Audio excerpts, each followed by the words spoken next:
ഹരി ഓം. ഇന്ന് നമ്മൾ കേൾക്കാൻ പോകുന്നത് ഒരുപാട് വർഷങ്ങൾക്ക് മുമ്പ് നടന്ന ഒരു സംഭവത്തെക്കുറിച്ചാണ്. വളരെയധികം കാലപ്പഴക്കമുള്ള ഒരു സംഭവമാണെങ്കിലും അത് നമുക്ക് പറഞ്ഞു തരുന്ന പാഠം ഇന്നും പ്രസക്തമാണ്. എക്കാലത്തും അത് പ്രസക്തമായി തന്നെ തുടരും. ഭക്തരെ അവശ്യം അറിഞ്ഞിരിക്കേണ്ട ഒരു രഹസ്യമാണ് ഈ കഥ പറഞ്ഞു തരുന്നത്. നമുക്ക് കഥയിലേക്ക് പ്രവേശിക്കാം. ഒരുപാട് വർഷങ്ങൾക്ക് മുമ്പ് ഭാരതത്തിൻ്റെ മധ്യഭാഗത്തിലുള്ള ഒരിടത്ത്, ഒരു ഗ്രാമത്തിലാണ് ഈ കഥ നടക്കുന്നത്. വളരെ സുന്ദരമായ ശാന്തമായ ഗ്രാമമാണ്. അതിൻ്റെ അതിരുകളിൽ പർവ്വതങ്ങൾ പ്രൗഢിയോടുകൂടി നിൽക്കുന്നു. അതിൽ നിന്നും ജലം ധാരാളമായിട്ട് ആ പരിസരത്ത് മുഴുവൻ ഒഴുകുന്നു. അപ്പോൾ നദിയുടെ സൗലഭ്യം കൊണ്ട് അവിടെ വളരെയധികം ഫലഭൂയിഷ്ഠമായ മണ്ണാണ് ഉണ്ടായിരുന്നത്. അതുകൊണ്ട് തന്നെ കൃഷി നന്നായി നടന്നിരുന്നു. കന്നുകാലികൾക്കൊക്കെ വളരെയധികം ഭക്ഷണം ലഭിച്ചിരുന്നു. അപ്പോൾ അവരും ധാരാളമായി ആ ഗ്രാമത്തിൽ ഉണ്ടായിരുന്നു.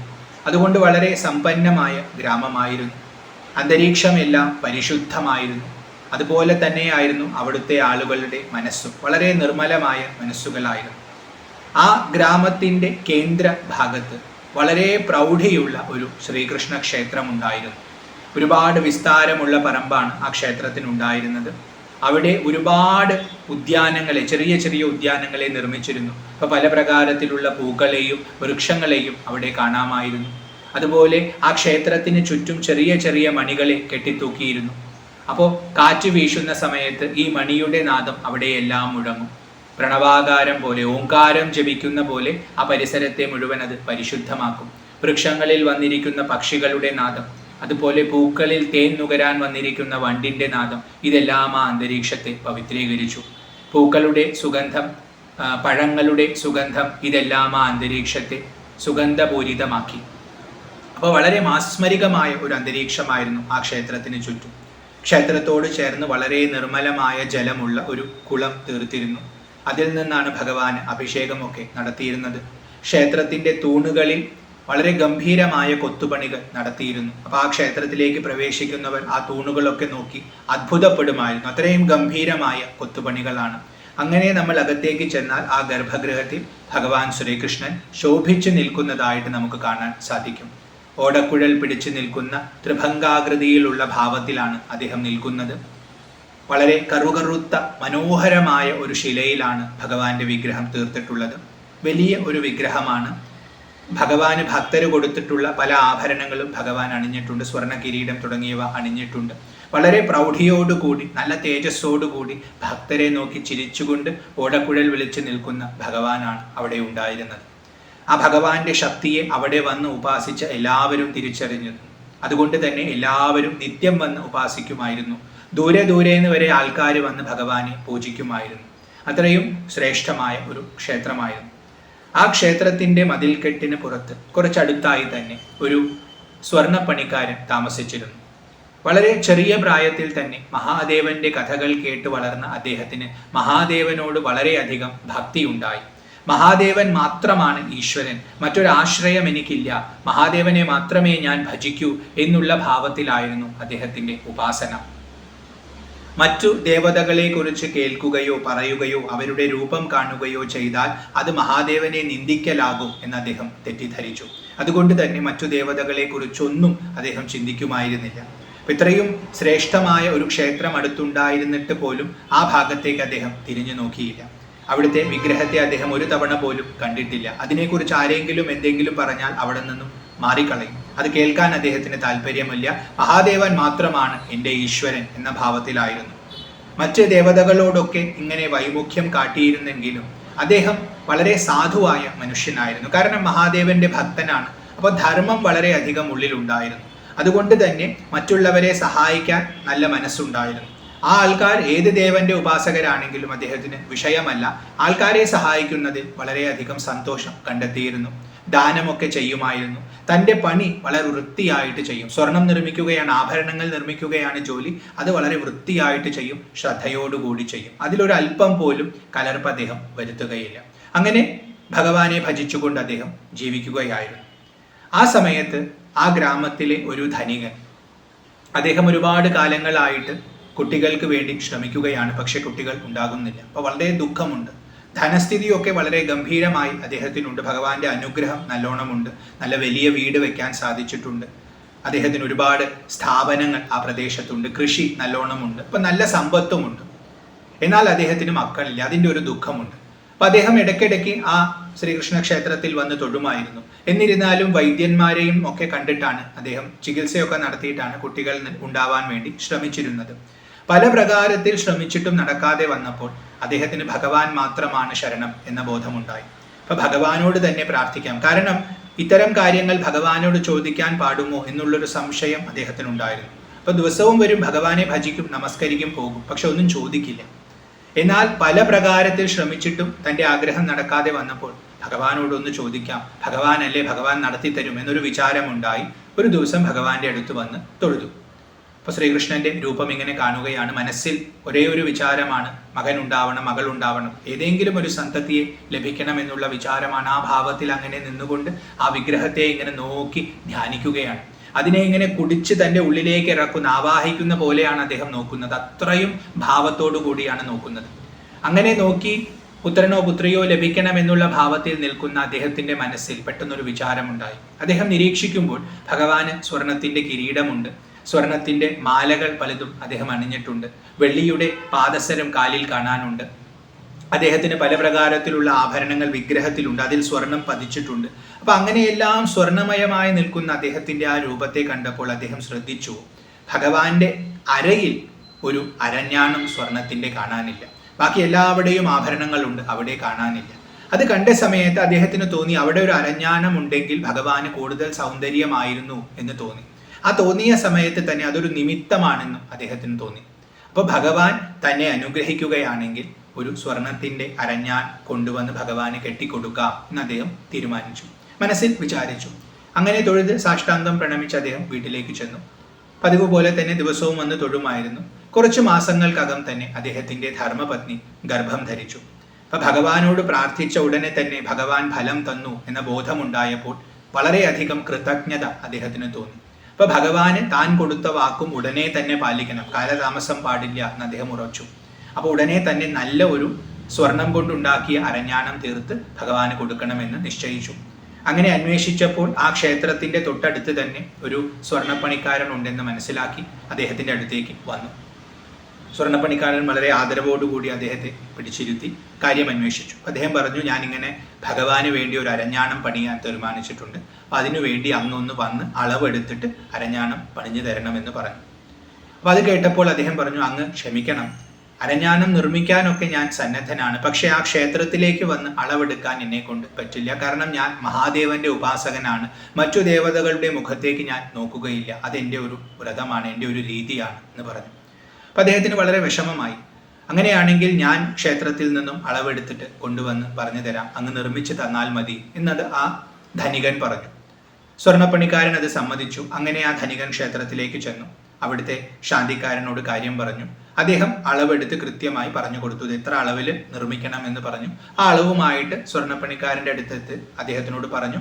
അദ്ദേഹം അതിനനുസരിച്ചിട്ടൊരു അരഞ്ഞാണം സ്വർണം കൊണ്ട് നിർമ്മിച്ചു കൊടുത്തു. വളരെ സുന്ദരമായ അരഞ്ഞാണമാണ്, വളരെ വിലപിടിപ്പുള്ള കല്ലുകളൊക്കെ പതിച്ചിട്ടുള്ള അരഞ്ഞാണമാണ്, ഗംഭീരമായിട്ടുള്ള ഒരു അരപ്പട്ട തന്നെയാണ് അദ്ദേഹം നിർമ്മിച്ചത്. തൻ്റെ മുഴുവൻ ശ്രദ്ധ, അപ്പോൾ ഭഗവാന് വേണ്ടിയാണ്, കൃഷ്ണന് വേണ്ടിയാണ്, അതുകൊണ്ട് കുറയ്ക്കാം അങ്ങനെയുള്ള വിചാരമൊന്നുമില്ല. തൻ്റെ ധർമ്മം ചെയ്യുന്നത് മഹാദേവന്റെ പൂജയാണ് എന്നുള്ള ഭാവത്തിൽ വളരെ നല്ല രീതിയിൽ തന്നെ നിർമ്മിച്ച് കൊടുത്തു, കൃത്യമായ അളവിൽ നിർമ്മിച്ച് കൊടുത്തു. ധനികന് വളരെ സന്തോഷമായി. അതും പിടിച്ച് ക്ഷേത്രത്തിലേക്ക് ചെന്നു, ശാന്തിക്കാരനെ ഏൽപ്പിച്ചു. ശാന്തിക്കാരൻ അതെടുത്തിട്ട് ഭഗവാന്റെ അരയിൽ കെട്ടി നോക്കുമ്പോൾ ഒരു 2 ഇഞ്ചിന്റെ കുറവ് വരുന്നു, കെട്ടാൻ പറ്റുന്നില്ല. വളരെ വിഷമമായി അദ്ദേഹം ധനികനോട് പറഞ്ഞു, ഇത് കെട്ടാൻ പറ്റുന്നില്ല, അപ്പം എന്താ ചെയ്യേണ്ടതെന്ന് ചോദിച്ചു. സാരമില്ല, ഞാനത് പാകപ്പെടുത്തി കൊണ്ടുവരാം, എത്രയാണ് കുറവ് അത് കൃത്യമായി ഒന്ന് അളന്നോളൂ, എന്നിട്ട് ഞാനത് പറഞ്ഞ് വീണ്ടും നിർമ്മിച്ചു കൊണ്ടുവരാം എന്ന് ആ ധനികൻ പറഞ്ഞു. അപ്പം ശാന്തിക്കാരൻ കൃത്യമായി അളന്നു, 2 ഇഞ്ചിന്റെ കുറവാണ്, അത് എഴുതി കൊടുത്തു. ആ അരഞ്ഞാണവുമായിട്ട് തിരിച്ച് സ്വർണ്ണപ്പണിക്കാരൻ്റെ അടുത്ത് ചെന്നു, കാര്യം അവതരിപ്പിച്ചു. അദ്ദേഹം ശരി, ഞാനത് ശരിയാക്കി തരാമെന്ന് പറഞ്ഞ് കൃത്യമായി ആ 2 ഇഞ്ച് കൂട്ടി അത് തീർത്തു കൊടുത്ത് അദ്ദേഹത്തിനെ ഏൽപ്പിച്ചു. ധനികൻ വീണ്ടും വന്ന് ക്ഷേത്രത്തിൽ ഏൽപ്പിച്ചു. ഭഗവാന്റെ കെട്ടി നോക്കുമ്പോൾ 2 ഇഞ്ച് കൂടിയിരിക്കുന്നു. അപ്പോഴും അത് കെട്ടാൻ പറ്റുന്നില്ല, ലൂസായിരിക്കുന്നു. അപ്പോൾ 2 ഇഞ്ച് കുറഞ്ഞു എന്നാണ് നേരത്തെ പറഞ്ഞത്, ഇപ്പോൾ കൂടിയിരിക്കുന്നു. വളരെ ആശ്ചര്യം തോന്നി അവർക്ക്. അപ്പോൾ ധനികന് മനസ്സിൽ തോന്നി, ഇനി സ്വർണ്ണപ്പണിക്കാരന് പണി അറിയാഞ്ഞിട്ടായിരിക്കുമോ എന്ന്. ആ സമയത്ത് ശാന്തിക്കാരൻ പറഞ്ഞു, അല്ല, അദ്ദേഹം ഇതുവരെ നിർമ്മിച്ചിട്ടുള്ളതെല്ലാം കൃത്യമാണ്. അദ്ദേഹത്തിനെ കുറിച്ച് ഈ നാട്ടിലുള്ളവർക്കെല്ലാം നല്ല അഭിപ്രായമാണ്. അതുകൊണ്ട് തീർച്ചയായും അദ്ദേഹത്തിന്റെ പണിയുടെ കുഴപ്പമല്ല, നമ്മൾ അളവെടുത്തതിൽ എന്തോ തെറ്റുപറ്റിയിട്ടുണ്ട്. അപ്പോൾ വീണ്ടും കൃത്യമായ അളവെടുത്തു. അപ്പോൾ 2 ഇഞ്ച് കൂടുതലാണെന്ന് മനസ്സിലായി, അത് കുറയ്ക്കണം. അദ്ദേഹത്തിന്റെ സ്വർണ്ണപ്പണിക്കാരൻ്റെ അടുത്ത് പോയി കൊടുത്തു. അദ്ദേഹത്തിനും ആശ്ചര്യമായി, ആദ്യമായിട്ടാണ് ഇങ്ങനെ സംഭവിക്കുന്നത്. വീണ്ടും കുറച്ചു കൊടുത്തു. ഭഗവാന് വെച്ച് നോക്കുമ്പോൾ 2 ഇഞ്ച് കുറഞ്ഞിരിക്കുന്നു. വീണ്ടും അളവെടുത്തു, വീണ്ടും വെച്ചു, 2 ഇഞ്ച് കൂടിയിരിക്കുന്നു. ഇങ്ങനെ 2-3 തവണ സംഭവിച്ചു. ഒന്നെങ്കിൽ 2 ഇഞ്ച് കുറഞ്ഞിരിക്കും, അല്ലെങ്കിൽ 2 ഇഞ്ച് കൂടിയിരിക്കും. ഭഗവാനെ അണിയിക്കാൻ പറ്റുന്നില്ല. അങ്ങനെയായ സമയത്ത് ഈ ധനികന് വളരെയധികം വിഷമമായി. തൻ്റെ എന്തോ ഒരു ദോഷം കൊണ്ടാണ് ഇത് സംഭവിക്കുന്നത് എന്ന് തോന്നി ആ ക്ഷേത്ര നടയിൽ ഇരുന്ന് അദ്ദേഹം കരയാൻ തുടങ്ങി. അങ്ങനെ കരഞ്ഞുകൊണ്ടിരിക്കുമ്പോൾ അദ്ദേഹത്തിന്റെ മനസ്സിൽ ഭഗവാൻ അദ്ദേഹത്തോട് തോന്നിപ്പിക്കുകയാണ്, നീ വീണ്ടും ചെല്ലുക, അവനെ ഇങ്ങോട്ട് കൊണ്ടുവരിക, അവൻ വന്നളന്നാൽ കൃത്യമാകും എന്ന് തോന്നിപ്പിക്കുകയാണ് ഭഗവാൻ. അപ്പോൾ അത് തൻ്റെ കുഴപ്പം കൊണ്ടല്ല, മറ്റെന്തോ കാരണം കൊണ്ടാണെന്ന് അദ്ദേഹത്തിന് തോന്നി. മനസ്സമാധാനമായി അദ്ദേഹം ഉടനെ തന്നെ ധനികന്റെ അടുത്ത് ചെന്നു. എന്നിട്ട് വളരെ വിനീതമായിട്ട് ആ സ്വർണ്ണപ്പണിക്കാരനോട് ധനികൻ പറഞ്ഞു, അങ്ങ് ദയവായി നേരിട്ട് വന്ന് അളവെടുക്കണം. ഞങ്ങൾ എത്ര എടുത്തിട്ടും അത് ശരിയാവുന്നില്ല. ഞങ്ങൾ എടുക്കുന്നത് കൊണ്ടാണ് ഈ ദോഷം ഉണ്ടാവുന്നത്. ഭഗവാൻ അത് ചാർത്തി കൊടുക്കണം എന്നുള്ളത് എൻ്റെ അതിയായ ആഗ്രഹമാണ്. അതുകൊണ്ട് എന്നെ ഓർത്തിട്ടെങ്കിലും അങ്ങ് വന്ന് അത് ചെയ്തു തരണം. അപ്പോൾ ഇത്രയും ഭാവത്തോടു കൂടി ആ വ്യക്തി പറയുന്ന സമയത്ത് തള്ളിക്കളയാൻ ഈ സ്വർണ്ണപ്പണിക്കാരന് തോന്നുന്നില്ല. അദ്ദേഹം ശിവഭക്തനാണ്, എല്ലാവരെയും സഹായിക്കണമെന്ന ഭാവമുള്ളവനാണ്. അപ്പോൾ അദ്ദേഹത്തെ സഹായിക്കണമെന്നുണ്ട്. എന്നാൽ അളവെടുക്കണമെങ്കിൽ വിഗ്രഹത്തെ നോക്കണം. വിഗ്രഹത്തെ നോക്കാൻ അദ്ദേഹത്തിന് മനസ്സുമില്ല. കാരണം അത് തൻ്റെ രീതിയല്ല. മറ്റൊരു ദേവതയെ നോക്കിയാൽ തൻ്റെ ഭഗവാനെ നിന്ദിക്കുകയാണ് എന്ന വിചാരം മനസ്സിൽ ഉറച്ചിട്ടുണ്ട്. അപ്പോൾ ക്ഷേത്രത്തിലേക്ക് പോകാനും മടി. എന്നാൽ ഇദ്ദേഹത്തെ സഹായിക്കുകയും വേണം. അപ്പോൾ കുറച്ചു നേരം കണ്ണടച്ചിരുന്ന് അദ്ദേഹം ചിന്തിച്ചു. അപ്പോൾ അദ്ദേഹത്തിന് മനസ്സിലൊരു വിചാരം വന്നു, തനിക്ക് അളവെടുക്കാൻ നോക്കേണ്ട ആവശ്യമില്ല, കൈകൊണ്ട് അളക്കാമല്ലോ, കൃത്യമായി അളവെടുക്കാൻ പറ്റും. കാരണം വളരെ കാലത്തെ പരിചയം അദ്ദേഹത്തിനുണ്ട്. അപ്പോൾ അതുകൊണ്ട് അങ്ങനെ അളക്കാം, ഒരു കാര്യം ചെയ്യാം, കണ്ണടച്ചുകൊണ്ട് അളക്കാം എന്ന് അദ്ദേഹം തീരുമാനിച്ചു. അങ്ങനെ സ്വർണ്ണപ്പണിക്കാരൻ ആ ധനികന്റെ കൂടെ ക്ഷേത്രത്തിലേക്ക് ചെന്നു. അവിടുത്തെ പൂജാരിയോട് കാര്യം പറഞ്ഞു, ഞാൻ ഭഗവാന്റെ വിഗ്രഹത്തിലേക്ക് നോക്കില്ല, അപ്പോൾ കണ്ണ് കെട്ടിക്കൊണ്ടായിരിക്കും ഞാൻ അകത്തേക്ക് ചെല്ലുക, ഞാൻ കൈ കൊണ്ട് അളന്നെടുത്തോളാം, എനിക്ക് കൃത്യമായി അളക്കാൻ പറ്റും, അത് കഴിഞ്ഞ് ഞാൻ നിർമ്മിക്കാം എന്ന് പറഞ്ഞു. അപ്പോൾ അമ്പലത്തിലുള്ള എല്ലാവർക്കും സമ്മതമായിരുന്നു, ധനികനും സമ്മതമായിരുന്നു. അങ്ങനെ ഒരു തുണി കൊണ്ടുവന്ന് അദ്ദേഹത്തിൻ്റെ കണ്ണിൽ കെട്ടി. മഹാദേവനോട് മാപ്പപേക്ഷിച്ചു, ഞാൻ അപരാധം ചെയ്യാൻ പോവുകയാണ്, വേറെ നിവൃത്തിയില്ല എന്ന് പറഞ്ഞ് മനസ്സിൽ മാപ്പപേക്ഷിച്ചിട്ട് ആ സ്വർണ്ണപ്പണിക്കാരൻ ശ്രീകോവിലേക്ക് പ്രവേശിച്ചു. അവിടെ ചെന്ന് ആ ഭഗവാന്റെ അരയിലേക്ക് എത്താൻ വേണ്ടി ശിരസ് മുതൽക്ക് ഇങ്ങനെ കൈ കൊണ്ട്, കാരണം കണ്ണ് കെട്ടിയിരിക്കാൻ ഒന്നും കാണുന്നില്ല, അപ്പൊ കൈ കൊണ്ട് അളന്ന് അരയിലേക്ക് എത്തി അത് നോക്കാൻ വേണ്ടി തുടങ്ങുകയാണ്. അങ്ങനെ അദ്ദേഹം ശിരസിൽ കൈവച്ചു. ശിരസിൽ കൈവച്ച സമയത്ത് കിരീടമാണ് അദ്ദേഹം പ്രതീക്ഷിച്ചത്. പക്ഷെ അദ്ദേഹത്തിന്റെ കൈ തട്ടുന്നത് ജടയിലാണ്. വിഗ്രഹം തന്നെയാണ്, കല്ലിന്റെ വിഗ്രഹം തന്നെയാണ്, പക്ഷെ ജടയുടെ ആകൃതിയാണ് അവിടെ കാണുന്നത്. അപ്പോൾ ജടയുടെ ആകൃതി കാണുന്നു, അവിടെ രുദ്രാക്ഷത്തിന്റെ സാന്നിധ്യം കാണുന്നു. അദ്ദേഹത്തിന് ആശ്ചര്യം തോന്നി. കുറച്ചുകൂടി താഴേക്ക് കൊണ്ടുവന്നു. അപ്പോൾ അതാ നെറ്റിയുടെ ഭാഗത്തായിട്ട് ചന്ദ്രക്കലയുടെ അംശം കാണാനുണ്ട്. വീണ്ടും താഴേക്ക് വന്ന് നോക്കുമ്പോൾ കഴുത്തിൽ പാമ്പ് ഉണ്ട്. അല്ലോ, ഇത് മഹാദേവനല്ലേ, ശ്രീകൃഷ്ണ വിഗ്രഹമാണെന്നാണല്ലോ പറഞ്ഞത് എന്ന് പറഞ്ഞ് വീണ്ടും നോക്കുന്നു. കഴുത്തിൽ രുദ്രാക്ഷമാലകളുടെ സാന്നിധ്യം കാണാനുണ്ട്. മഹാദേവന്റെ കൈകൾ സ്പർശിക്കുമ്പോൾ ഓടക്കുഴൽ പിടിച്ചിരിക്കുന്ന ഭാവമല്ല, തൃശൂലം പിടിച്ചിരിക്കുന്ന ഭാവമാണ്. അങ്ങനെ അദ്ദേഹത്തിന്റെ ദേഹം മുഴുവൻ തൊട്ട് കഴിഞ്ഞപ്പോൾ ഇദ്ദേഹത്തിന് ഉറപ്പായി ഇത് സാക്ഷാത് മഹാദേവൻ തന്നെയാണെന്ന്. ഓ, ഇവർക്ക് എന്തോ അബദ്ധം പറ്റി, മഹാദേവന്റെ വിഗ്രഹത്തിന്റെ അടുത്തേക്കാണ് എന്നെ കൊണ്ടുവന്നിരിക്കുന്നത് എന്ന് പറഞ്ഞ് കണ്ണിലെ കെട്ടൂരിക്കൊണ്ട് ഭഗവാനെ നോക്കി. നോക്കുമ്പോൾ ഓടക്കുഴൽ വിളിച്ചു നിൽക്കുന്ന ശ്രീകൃഷ്ണനാണ്. നല്ല സുന്ദരമായ വിഗ്രഹം. അദ്ദേഹത്തിന്റെ മനസ്സിന് വല്ലാത്തൊരു ആകർഷണം തോന്നി. പെട്ടെന്ന് ഭയവും തോന്നി. ഓ, എന്നെ പറ്റിച്ചുവല്ലോ, ഞാൻ ഭഗവാന്റെ മുഖം നോക്കിയല്ലോ എന്ന് പറഞ്ഞ് വീണ്ടും കണ്ണു കെട്ടി. എന്താണ് സംഭവിച്ചതെന്ന് മനസ്സിലാവുന്നില്ല. ഭഗവാൻ എന്തോ മായ കാട്ടിയതാണെന്ന് പറഞ്ഞ് വീണ്ടും അളക്കാൻ തുടങ്ങി. അപ്പോൾ അതാ വീണ്ടും മഹാദേവന്റെ തന്നെ ആകൃതി വ്യക്തമായിട്ട്, മഹാദേവൻ ജീവനോടുകൂടി ഇരിക്കുന്നു, ശിലയിൽ തീർത്തിരിക്കുന്നു എന്ന ഭാവത്തിൽ അദ്ദേഹത്തിന് തോന്നുകയാണ്. അങ്ങനെ സ്പർശിച്ച് മഹാദേവനെ തന്നെ വീണ്ടും കാണുന്നു. വീണ്ടും കെട്ടൂരി നോക്കി. അപ്പോഴും അതാ ശ്രീകൃഷ്ണൻ നിൽക്കുന്നു. വളരെ ആശ്ചര്യത്തോടു കൂടി, അല്ലയോ മഹാദേവ, എന്നെ രക്ഷിക്കുക എന്ന് പറഞ്ഞ് പ്രാർത്ഥിച്ചു. കാരണം ഭഗവാൻ എന്തോ കൺകെട്ട് കാട്ടുകയാണെന്നാണ് അദ്ദേഹത്തിന് തോന്നിയത്. ആ പ്രാർത്ഥന അദ്ദേഹത്തിന്റെ വായയിൽ നിന്നും വന്ന ആ മാത്രയിൽ തന്നെ ആ വിഗ്രഹത്തിന്റെ ഉള്ളിൽ നിന്നും ഒരു തേജസ് പുറത്തേക്ക് വന്ന് ഒരു ആകാരത്തെ സ്വീകരിച്ചു. നോക്കുമ്പോൾ സാക്ഷാത് ജഗദീശ്വരനായ മഹാദേവൻ. അദ്ദേഹം കറുകറുത്ത ജട ധരിച്ചിട്ടുണ്ട്. അതിൽ ഗംഗയുടെ സാന്നിധ്യമുണ്ട്. രുദ്രാക്ഷം കൊണ്ട് കെട്ടിയിട്ടുണ്ട്. ചെറിയ ചെറിയ സർപ്പങ്ങൾ ജടയെ കെട്ടി നിർത്തിയിട്ടുണ്ട്. ചന്ദ്രക്കല ധരിച്ചിട്ടുണ്ട്. വെളുവെളുത്ത ദേഹമാണ്. അതിസുന്ദരമായ മുഖമാണ്. നെറ്റിയിൽ 3-ാം കണ്ണുണ്ട്. ചെവിയിൽ അദ്ദേഹം രുദ്രാക്ഷം കൊണ്ടുള്ള കുണ്ടലങ്ങൾ ധരിച്ചിട്ടുണ്ട്. സർപ്പകുണ്ടലങ്ങളുമുണ്ട്. കഴുത്തിൽ രുദ്രാക്ഷമാലയുണ്ട്. സർപ്പമാലയുമുണ്ട്. കയ്യിലും സർപ്പവും രുദ്രാക്ഷവും കൊണ്ടുള്ള മാല ധരിച്ചിട്ടുണ്ട്. വയറിൽ സർപ്പത്തിന്റെ മാലയുണ്ട്. പുലിത്തോലാണ് അദ്ദേഹം ഉടുത്തിട്ടുള്ളത്. ഭസ്മം ദേഹമാസകലം പൂശിയിട്ടുണ്ട്. പൊതുവെ വെളുത്ത നിറമാണ്. അതിൻ്റെ മുകളിൽ ഈ ഭസ്മവും കൂടിയാകുമ്പോൾ മഞ്ഞുപോലെ അദ്ദേഹം ശോഭിക്കുകയാണ്. അങ്ങനെ ആ മഹാദേവൻ തൃശൂലവും പിടിച്ച് മുമ്പിൽ നിൽക്കുന്നു. സാഷ്ടാംഗം വീണ് പ്രണമിച്ചു. മഹാദേവ മഹാദേവ മഹാദേവ എന്ന് വിളിച്ചുകൊണ്ട് ഒരുപാട് നേരം അവിടെ തന്നെ കടന്നു. മഹാദേവൻ പതുക്കെ അദ്ദേഹത്തെ പിടിച്ച് എണീപ്പിച്ചിട്ട് പറഞ്ഞു, നീ എൻ്റെ പരമഭക്തനാണ്. നിന്റെ ഭക്തിയിൽ എനിക്ക് എന്നും സന്തോഷമേ ഉള്ളൂ. പക്ഷെ നീ ഒരു കാര്യം മനസ്സിലാക്കിയിട്ടില്ല. ഞാൻ സർവസ്വമാണെന്ന് പറയുന്ന നീ എന്നെ എന്തുകൊണ്ട് ചില ഭാഗങ്ങളിൽ നിന്നും മാറ്റി നിർത്തുന്നു? മറ്റു ദേവതകൾ ഞാനല്ല എന്ന് നീ ധരിക്കുന്നുണ്ടോ? അപ്പൊ അദ്ദേഹത്തിന് വളരെ ആശ്ചര്യമായി.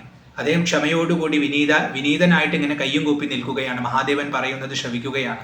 വാക്കുകളൊന്നും വരുന്നില്ല, കേട്ടുകൊണ്ടിരിക്കുകയാണ്. ആ സമയത്ത് മഹാദേവൻ തുടർന്നു, ഇവിടെ ഒരു ഈശ്വരനേ ഉള്ളൂ, അത് ഞാൻ തന്നെയാണ്. എല്ലാ ഭാവത്തിലും ശോഭിക്കുന്നത് ഞാനാണ്. കാരണം വാസ്തവത്തിൽ എനിക്ക് നാമവുമില്ല, രൂപവുമില്ല.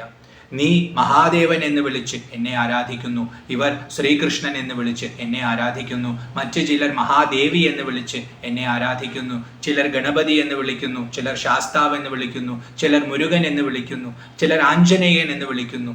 ഇങ്ങനെ പലരും പല പേരിൽ എന്നെ വിളിക്കുന്നു. വിളിക്കുന്നവരുടെ എല്ലാം വിളി കേൾക്കുന്നത് ഞാൻ തന്നെയാണ്. ഞാനാണ് ശിവൻ, ഞാനാണ് കൃഷ്ണൻ, ഞാനാണ് ദേവി, ഞാനാണ് സർവവും. ആ ഭാവത്തിൽ എന്നെ നീ മനസ്സിലാക്കണം. നീ നിനക്കിഷ്ടമുള്ള രൂപത്തിൽ എന്നെ ഉപാസിച്ചു കൊള്ളുക. ആ രൂപത്തിൽ ഞാൻ നിന്നെ അനുഗ്രഹിക്കും. പക്ഷെ മറ്റുള്ള രൂപങ്ങളെല്ലാം എൻ്റെ തന്നെ രൂപമാണെന്ന് നീ മനസ്സിലാക്കുക. എല്ലാവരുടെയും എന്നെ കാണുന്നവനാണ് എൻ്റെ ഉത്തമ ഭക്തൻ. തൻ്റെ തന്നെ സ്വരൂപമായി എന്നെ കാണുന്നവനാണ് എൻ്റെ ഉത്തമ ഭക്തൻ. അപ്പൊ ആ ഭാവത്തിൽ എന്നെ കാണാൻ നീ ശ്രമിക്കണം. കൃഷ്ണൻ വേറെ, ശിവൻ വേറെ എന്നുള്ള വിചാരം നിന്റെ മനസ്സിൽ ഉണ്ടാവാൻ പാടില്ല. നിനക്ക് മഹാദേവ ഭാവത്തോടാണ് ആരാധനയെങ്കിൽ ആ ഭാവത്തെ നീ കൃഷ്ണനിലും കാണുക, രാമനിലും കാണുക, മറ്റു ദേവതകളിലും കാണുക. ആ രീതിയിൽ എന്നെ ഉപാസിച്ചാൽ നിനക്ക് കൂടുതൽ ക്ഷേമമുണ്ടാവും, എൻ്റെ അനുഗ്രഹം ഉണ്ടാവും. ഇനി കണ്ണു തുറന്നുകൊണ്ട് തന്നെ ഭഗവാന് വേണ്ട അരഞ്ഞാണത്തെ നിർമ്മിച്ചു കൊടുക്കുക എന്ന് പറഞ്ഞ് അനുഗ്രഹിച്ച് ഭഗവാൻ അന്തർധാനം ചെയ്തു. ആ ശ്രീകൃഷ്ണ വിഗ്രഹം അവിടെ തെളിഞ്ഞു നിൽക്കുന്നു. ആ വിഗ്രഹത്തെ നോക്കി, അത് മഹാദേവൻ തന്നെയാണ്, എനിക്ക് അബദ്ധം പറ്റിയതാണ്, എന്നോട് ക്ഷമിക്കുക അല്ലയോ മഹാദേവ എന്ന് പറഞ്ഞ ആ ശ്രീകൃഷ്ണന്റെ മുമ്പിൽ സാഷ്ടാംഗം വീണ് പ്രണമിച്ചു. കുറേ നേരം അങ്ങനെ കടന്ന് എണീറ്റ് ആ ഭഗവാന്റെ രൂപമൊക്കെ നന്നായി നോക്കി. മഹാദേവൻ ഈ രൂപത്തിൽ നിൽക്കുകയാണെന്ന് അപ്പോഴാണ് അദ്ദേഹത്തിന് മനസ്സിലായത്. അങ്ങനെ ആ രൂപം മുഴുവൻ നന്നായി നോക്കി, നന്നായി ആസ്വദിച്ചു കഴിഞ്ഞ് ഭഗവാന്റെ അരയുടെ അളവ് കൃത്യമായി എടുത്തു ഉടനെ തന്നെ ഓടിച്ചെന്ന് തൻ്റെ ശാലയിൽ പോയി കൃത്യമായി ആ അളവിനെ അനുസരിച്ച് തിട്ടപ്പെടുത്തി വീണ്ടും കൊണ്ടുവന്ന് ആ ധനികന് കൊടുത്തു. ധനികൻ അത് ശാന്തിക്കാരന് കൊടുത്തു. ശാന്തിക്കാരൻ പറഞ്ഞു, അങ്ങ് തന്നെയാണ് ഇത് കെട്ടേണ്ടത്. കാരണം ഞങ്ങൾ ഇത്ര ശ്രമിച്ചിട്ടും സാധിച്ചിട്ടില്ല. അതുകൊണ്ട് അങ്ങ് കെട്ടണമെന്നായിരിക്കും ഭഗവാന്റെ ആഗ്രഹം എന്ന് പറഞ്ഞ സ്വർണ്ണപ്പണിക്കാരന് കൊടുത്തു. വളരെ സന്തോഷമായി അദ്ദേഹം അകത്തേക്ക് ചെന്ന് ഭഗവാന്റെ അരയിൽ അത് കെട്ടി കൃത്യമായി ആ അരഞ്ഞാണം അവിടെ ശോഭിച്ചു. 3 പേരും അവിടെ തന്നെ ഭഗവാനെ സാഷ്ടാംഗം പ്രണമിച്ചു. അത് നോക്കി നിന്ന ഭക്തരൊക്കെ ഭഗവാനെ സാഷ്ടാംഗം പ്രണമിച്ചു. എല്ലാവരും കൃഷ്ണ കൃഷ്ണ എന്ന് വിളിച്ചപ്പോൾ ഈ സ്വർണ്ണപ്പണിക്കാരൻ മഹാദേവ മഹാദേവ എന്ന് വിളിച്ചു എന്ന് മാത്രം. പക്ഷെ എല്ലാവരും അവിടെ അറിഞ്ഞത് ഈശ്വരന്റെ പൊരുളിനെയാണ്. അന്ന് തൊട്ട് ആ സ്വർണ്ണപ്പണിക്കാരൻ എല്ലാ ദിവസവും ആ ക്ഷേത്രത്തിൽ വന്ന് ഭഗവാനെ തൊടും. അദ്ദേഹം ഇപ്പോഴും മഹാദേവനെയാണ് ആരാധിക്കുന്നത്. പക്ഷെ മഹാദേവനാണ് സർവം എന്ന ഭാവത്തിൽ ശ്രീകൃഷ്ണനിലും അദ്ദേഹം മഹാദേവനെ കണ്ടു. ആ രീതിയിൽ അദ്ദേഹം ആരാധന തുടർന്നു. ക്രമേണ അദ്ദേഹത്തിന് മോക്ഷം കിട്ടി എന്നാണ് കഥ. ഈ കഥ വളരെയധികം പ്രസക്തമാണ് ഇന്നും. കാരണം ഇന്നും പലരുടെയും മനസ്സിൽ ഈ ദേവതാഭേദം ഉറച്ചു കിടക്കുന്നുണ്ട്. ഒരു ദേവതയോട് നമുക്ക് ആരാധന തോന്നുമ്പോൾ അത് മാത്രമാണ് സത്യം, ബാക്കിയെല്ലാം മിഥ്യയാണ് എന്ന് നമ്മുടെ മനസ്സ് നമ്മളോട് പറയും. അങ്ങനെ ആ ഭേദബുദ്ധി വളർത്തിക്കൊണ്ട് മറ്റു ദേവതകളെ നിന്ദിക്കുകയും തൻ്റെ ദേവതയെ പ്രശംസിക്കുകയും ചെയ്ത് അതിൽ ദേവത സന്തോഷിക്കുന്നുവെന്ന് തെറ്റിദ്ധരിക്കുന്നു. വാസ്തവത്തിൽ ദേവത എന്നുള്ളത് നമ്മുടെ പരിമിതി കൊണ്ടുണ്ടാവുന്ന ഭാവമാണ്. ഭഗവാന്റെ യഥാർത്ഥ സ്വരൂപം സച്ചിദാനന്ദമാണ്. ഇപ്പൊ ഗുരുവായൂരപ്പനെ ഭട്ടതിരി വിളിക്കുന്നത് സാന്ദ്രാനന്ദാവബോധാത്മകം എന്നാണ്. അതാണ് ഭഗവാന്റെ യഥാർത്ഥ സ്വരൂപം. ആ സ്വരൂപത്തെ അനുഭവിക്കണമെങ്കിൽ നമ്മൾ അത്രയും ഉയർച്ചയിലെത്തണം. അത് സാധിക്കാത്തിടത്തോളം കാലമാണ് നമ്മൾ ദേവതാഭാവത്തിൽ, അന്യഭാവത്തിൽ, തന്നിൽ നിന്ന് അന്യമായ ഒരു രൂപമായി കണ്ട് ഭഗവാനെ ഉപാസിക്കുന്നത്. അങ്ങനെ ഉപാസിക്കുമ്പോഴും നമ്മൾ അറിയേണ്ടത് ഭഗവാൻ സർവവ്യാപിയാണ്. എല്ലായിടത്തും ഉള്ളവൻ ഒന്ന് മാത്രമല്ലേ ഉണ്ടാവുകയുള്ളൂ. രണ്ടുപേർക്ക് എങ്ങനെയാണ് എല്ലായിടത്തും ഉണ്ടാവാൻ സാധിക്കുക? അപ്പൊ അതുകൊണ്ട് അദ്വൈതമാണ് ഈശ്വരന്റെ പൊരുൾ. ഒരു ഈശ്വരനേ ഉള്ളൂ. ആ ഈശ്വരനെയാണ് നമ്മൾ പല പേരിൽ വിളിക്കുന്നത്, പല രൂപത്തിൽ ഉപാസിക്കുന്നത് എന്ന കാര്യം നമുക്ക് ഉറയ്ക്കണം.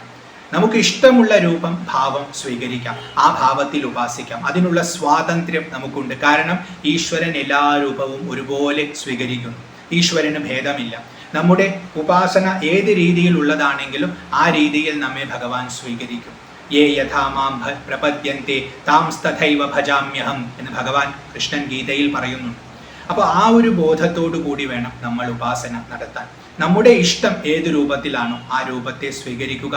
ആ രൂപം ഒരു പ്രതീകമാണെന്നുറച്ച് മനസ്സിൽ ഉറപ്പിക്കുക. ആ പ്രതീകത്തിലൂടെ ഞാൻ അന്വേഷിക്കുന്നത് എല്ലാ പ്രപഞ്ചത്തിൻ്റെയും സാരത്തെയാണെന്ന് മനസ്സിലാക്കി ആരാധിക്കുക.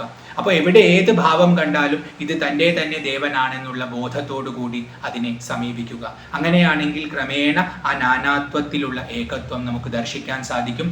ഈശ്വരൻ്റെ പരിപൂർണമായ ഭാവം നമുക്ക് ലഭിക്കും. മോക്ഷം നമുക്ക് കിട്ടും. അപ്പം ഈ ഒരു പാഠം, ഈ ഒരു രഹസ്യമാണ് ഈ കഥ നമുക്ക് പറഞ്ഞു തരുന്നത്. ഈ ഒരു പാഠം ഉൾക്കൊണ്ട് വേണം നമ്മൾ ഉപാസിക്കാൻ. ദേവതകളിൽ ഭേദഭാവം നമുക്കുണ്ടാവാൻ പാടില്ല.